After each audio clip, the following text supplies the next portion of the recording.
E o que significa o ato de medir na palavra de Deus? Isso tem significado. Esse templo, esse povo, isso aí está falando literalmente do templo que será reconstruído lá em Jerusalém, lá em Israel. Amém, irmãos? Glória a Deus. Não está falando de outro templo, não.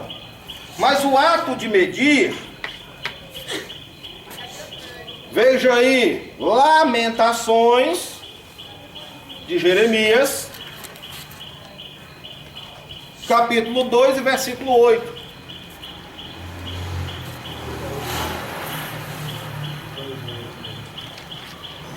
Lamentações 2 e 8.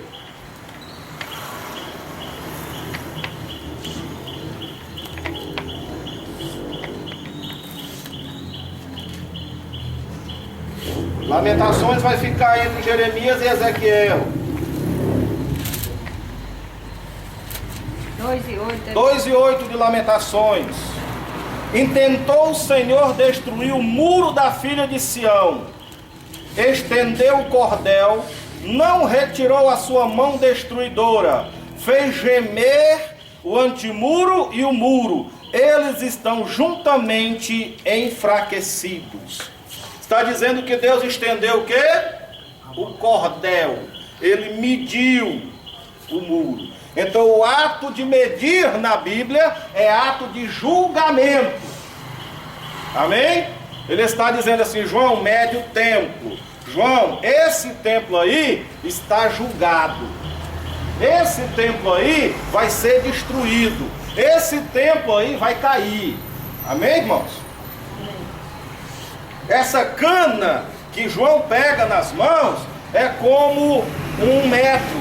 É uma medida. Amém? É para medir. Para ver quanto dá a sua medição.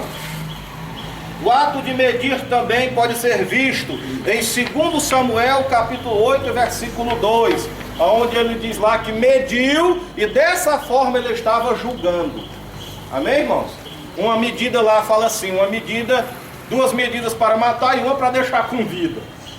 Glória a Deus, eu não vou ler por causa do tempo.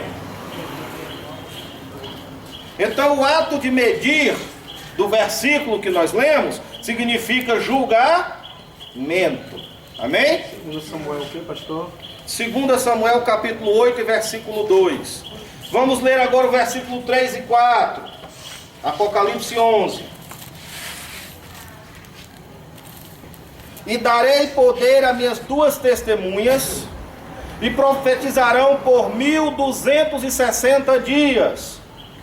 Quantos meses dá 1260 dias?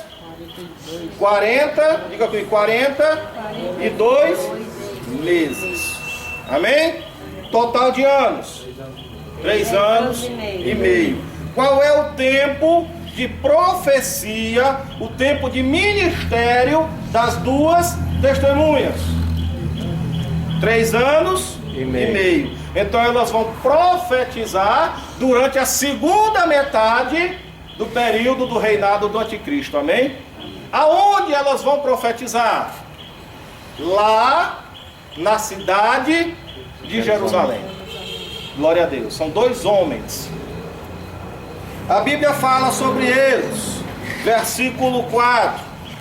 Estas são as 2 oliveiras, os 2 castiçais que estão diante do trono de Deus. Continuando a leitura. Se alguém lhes quiser fazer mal, fogo sairá da sua boca e devorará os seus inimigos. Isso aqui é uma simbologia semelhante ao que fez o profeta Elias.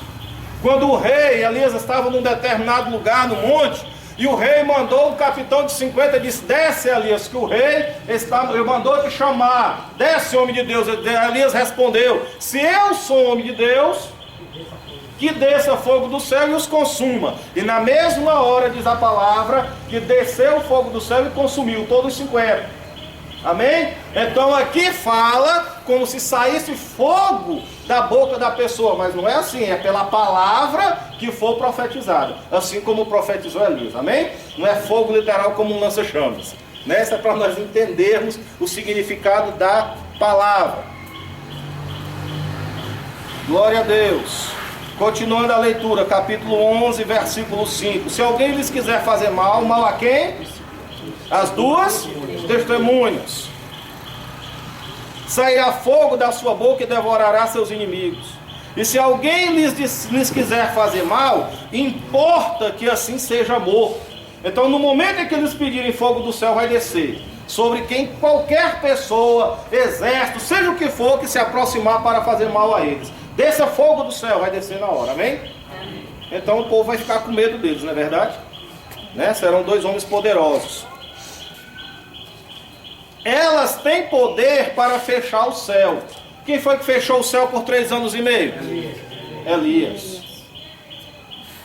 Para que não chova nos dias da sua profecia. Não vai ficar bom, vai haver uma estiagem, uma seca.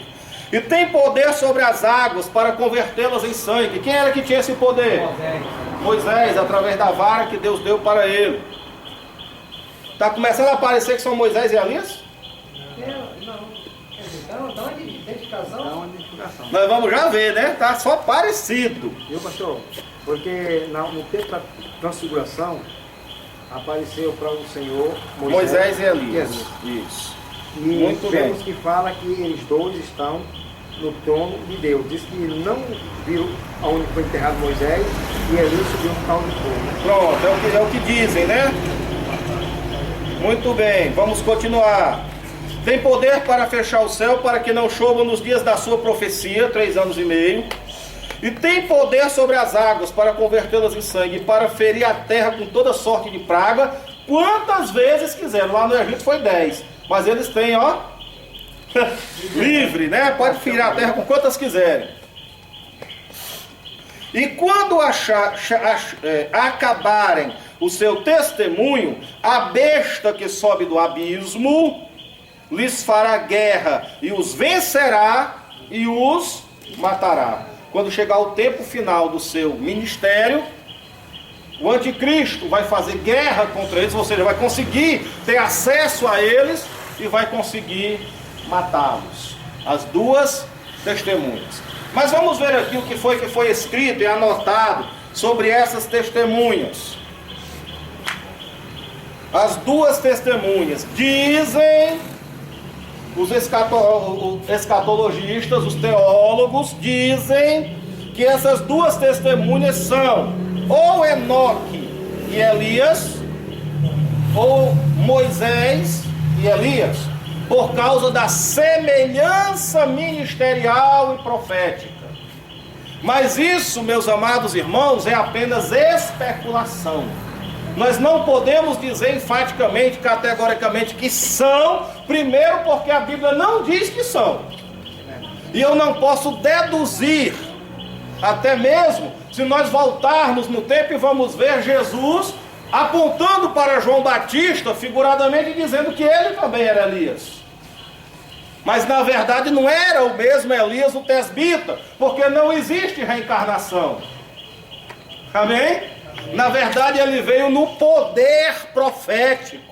Ele veio no ministério profético de restauração de Israel, como era o ministério profético de Elias. Era isso que Jesus estava dizendo a respeito de João Batista, em semelhança a Elias. Glória a Deus. Agora, essas duas testemunhas são dois homens que estarão aqui na face da terra. Não podemos dizer quem são. Alguns teólogos se utilizam de um versículo que nós encontramos em Hebreus, capítulo 9, versículo 27. Abra aí a sua Bíblia.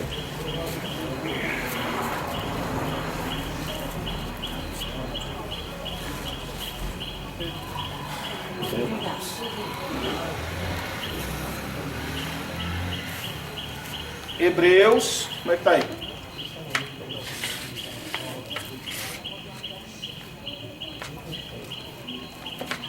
Glória a Deus, meu se bater foi longe. Hebreus qual é o capítulo? 9, 27. Alguém leia para mim que eu vou só dar a continuação, por favor, por causa do tempo. E assim como aos homens está ordenado morrerem uma só vez, indo depois disso o juízo. assim está ordenado aos homens morrerem uma só vez. Depois segue-se o juízo. Muitos teólogos, baseados nesse versículo, tiram as conclusões de que essas duas testemunhas só podem ser Enoque e Elias, porque foram dois homens que não provaram a morte física. Enoque foi trasladado, porque a Bíblia diz: alcançou Enoque o testemunho de ter andado com Deus, e já não era mais o que? Mais ser humano, porque Deus o tomou para si. Foi trasladado. É um tipo da igreja no Antigo Testamento. Elias, depois de transferir o seu ministério para Eliseu, foi trasladado numa carruagem de fogo e foi levado vivo para o céu. Então eles baseiam em um único versículo, do qual nós não podemos criar doutrina em cima de um versículo isolado, porque a Bíblia precisa ser estudada por contextos. Existem as regras, amém, irmãos? Existe a exegese, que nós precisamos conhecer. A própria Bíblia se interpreta, precisamos ver o antes e o depois, para não criarmos doutrinas em cima de versículos isolados. Existe a hermenêutica. Amém, irmãos? Então eu não posso pegar apenas Hebreus 9:27 e dizer enfaticamente que as duas testemunhas do Apocalipse são Enoque e Elias, porque não morreram. Porque está escrito que cumpra o homem morrer. Depois disso segue-se o juízo. Eu não posso criar uma doutrina em cima disso, não posso ser irresponsável. O que é que eu posso dizer? Ora, se esse versículo de Hebreus 9:27 tem que se cumprir, então como é que vai ser com a igreja que vai ser arrebatada? E não vai provar e não vai passar pela morte. Não vai ser arrebatada, transformada, vai morar no céu, num corpo incorruptível e glorioso, sem morrer? Será que a igreja vai ter que voltar aqui para morrer? Amém? Então nós não podemos afirmar enfaticamente, categoricamente, de que é Enoque e Elias só porque eles foram trasladados e não morreram. Na verdade, Enoque e Elias são tipos da igreja. Tipos no Antigo Testamento da igreja que vai ser arrebatada no Novo Testamento. Amém? Enoque andou com Deus. E a igreja que vai ser arrebatada é a igreja que estiver andando com Deus. Glória a Deus. Elias foi zeloso, obediente, até o extremo. A igreja que vai ser arrebatada é a igreja zelosa, é a igreja obediente na figura de Elias. Amém, irmãos? É essa igreja que vai ser arrebatada. Então são tipos. E eu não posso dizer categoricamente, enfaticamente, quem são essas duas testemunhas baseadas em um versículo ou dois versículos e criar uma doutrina de passagens isoladas. Eu tenho que respeitar as regras de interpretação dos textos da palavra de Deus. Exegese e hermenêutica. Amém? Comparar eu posso, dizer que são eu não posso. Eu preciso ter responsabilidade quando estou ensinando a palavra de Deus. Amém? Já vi muita gente grande, de anel no dedo, doutor, tal, dizer categoricamente, enfaticamente, mas eu não tenho coragem. Por causa disso, porque cumpre ao homem morrer uma só vez, e a igreja que for arrebatada que não vai morrer, como é que fica? Sim ou não, irmãos? Vai ter que voltar para morrer? Então, irmãos, quem são essas duas testemunhas? Não sei. Podem ser dois judeus, selados, escolhidos, ungidos na época, cheios do Espírito Santo para ser as duas testemunhas, as duas oliveiras. Amém, irmãos? Quem é, pastor? Eu não sei. Só não vou criar uma doutrina baseada no único versículo, porque não dá base. Amém? Só sei que serão profetas, só sei que serão ungidos, só sei que serão poderosos e que os seus ministérios serão parecidos em semelhança com o ministério profético de Elias e com o ministério profético de Moisés, que foi quem trouxe as pragas sobre o Egito. Amém, irmãos? Agora, depois que eles morrerem, eles serão arrebatados. Aí vai, isso não é para ser arrebatado, não é vivo? Mas eles vão ser arrebatados depois que morrerem e que ressuscitarem. Vamos continuar a leitura para terminar. Versículos 7 e 8. Vão matar as duas testemunhas. Termino aqui, depois a gente continua o capítulo 11 a partir de quarta-feira que vem. E quando acabarem o seu testemunho, a besta que sobe do abismo, versículo 7, lhes fará guerra e os vencerá, só quando terminar o seu testemunho. Por quê, irmãos? Porque Deus nunca vai deixar a terra sem a pregação do Evangelho. Amém? Nunca. Quando as duas testemunhas morrerem, lá na frente você vai ver que vai passar um anjo voando do céu anunciando o Evangelho. Quando não tiver mais ninguém para pregar aqui na terra. Mas nunca essa terra vai ficar sem testemunho da palavra de Deus. Então vamos ao versículo 8. E jazerá o seu corpo, ou seja, vai ficar morto, na praça da grande cidade, que espiritualmente se chama Sodoma e Egito, onde o seu Senhor também foi crucificado. De que cidade estamos falando? Roma. Aonde foi que Jesus foi crucificado? Jerusalém. Espiritualmente, Jerusalém se chama Sodoma. Interessante, né, irmãos? Hoje, espiritualmente, Jerusalém já é Sodoma. Porque lá já proliferou todo tipo de religião. Se você chegar lá, Jerusalém está lotado de igrejas cheias de imagens. Está prostituída a Terra Santa. Todo tipo de religião prospera dentro de Jerusalém. E os judeus deixam que isso aconteça, porque o que importa para eles é o lucro que isso dá, por causa do turismo e outras coisas, de fontes de renda que isso gera. Então a cidade está prostituída. É por isso que espiritualmente ela se chama Sodoma. Amém? Jerusalém é essa cidade que está sendo falada. Muito bem, onde o seu Senhor foi crucificado. Também chama-se Egito. E homens de vários povos e tribos e línguas, quer dizer, o mundo todo, nações verão seu corpo morto por quantos dias? 3 dias e meio.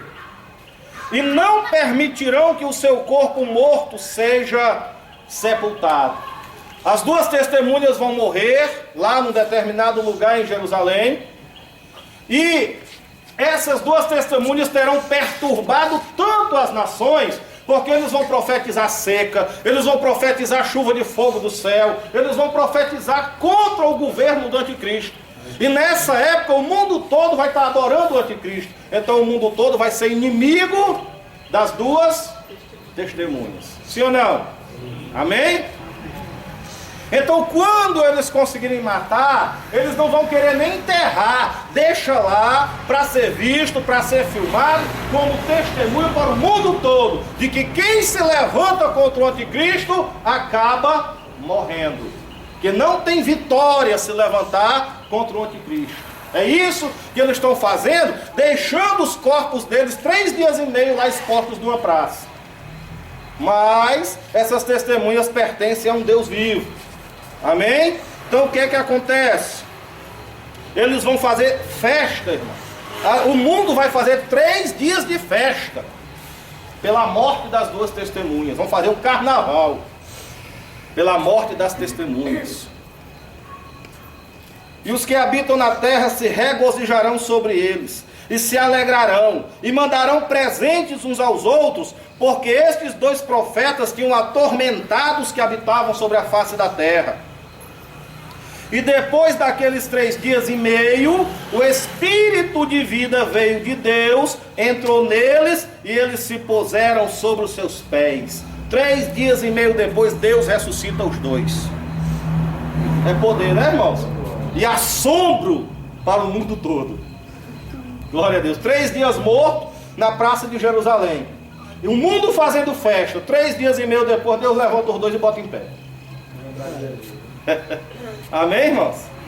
Glória a Deus. É o que está escrito aqui na palavra de Deus. Isso aqui não é figurado, não. Não é simbólico, não. Isso aqui é literal, viu? Amém? É o poder de Deus. sobre os seus pés, e caiu grande temor sobre o que os viram. Quer dizer, o mundo todo, né? Porque hoje um evento é filmado e é mostrado via satélite para o mundo todo, não é verdade?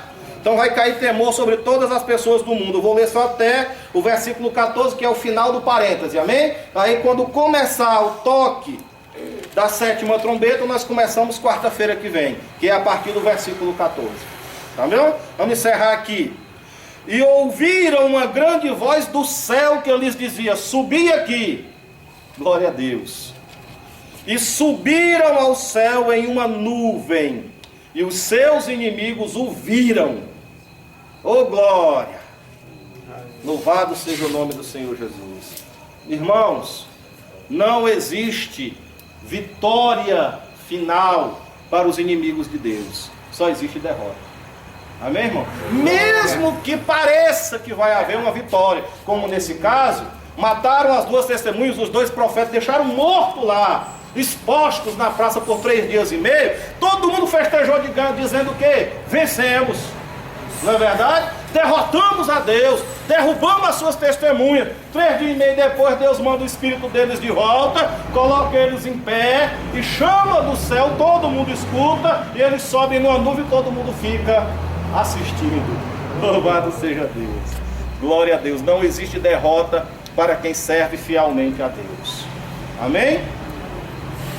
Terminando os últimos versículos. E naquela mesma hora de quê? Do arrebatamento deles, ressuscitados, eles vão subir ao céu exatamente como Jesus subiu, viu, irmãos? Numa nuvem, com o corpo ressuscitado. Que glória! Então nós vemos aqui, naquela mesma hora houve o quê? Um grande terremoto. E caiu a 10ª parte da cidade. Que cidade? Jerusalém. Jerusalém. O texto se refere a ela. E no terremoto foram mortos 7.000 homens. Da onde? De Jerusalém. Lá em Jerusalém. Pode ser do exército do anticristo, que eles vão estar lá, têm invadido Jerusalém, estão lá tomando conta da cidade. 7.000 mortos, 7.000 homens. E os demais ficaram muito atemorizados. E o que? Deram glória ao Deus do céu. É passado o 2º ai, e eis que o 3º ai ainda cedo virá. Tudo isso ainda estamos nos 2 ais. Ainda falta um ai. Glória a Deus. Vocês sabem quem são esses que vão dar glória ao Deus do céu diante de todos esses eventos e acontecimentos? Serão os judeus, que até então, até naquele momento, eles vão estar ainda endurecidos contra Deus, sabe, irmãos? Sem aceitar Jesus como Salvador. Mas nessa hora vai haver uma conversão nacional dos judeus a Deus, e eles vão entender que Jesus Cristo é o Senhor e o Salvador, e vão dar glória a Deus. Quando Israel se converter, aí o anticristo vai reunir os seus exércitos para acabar de vez com Israel sobre a face da terra, e vai acontecer a volta pessoal de Jesus e vai intervir no negócio. Amém? Chama-se Batalha do Armagedon. Mas nós vamos ver isso para frente, amém? Fique de pé. Nós encerramos o estudo por hoje. Pode encerrar.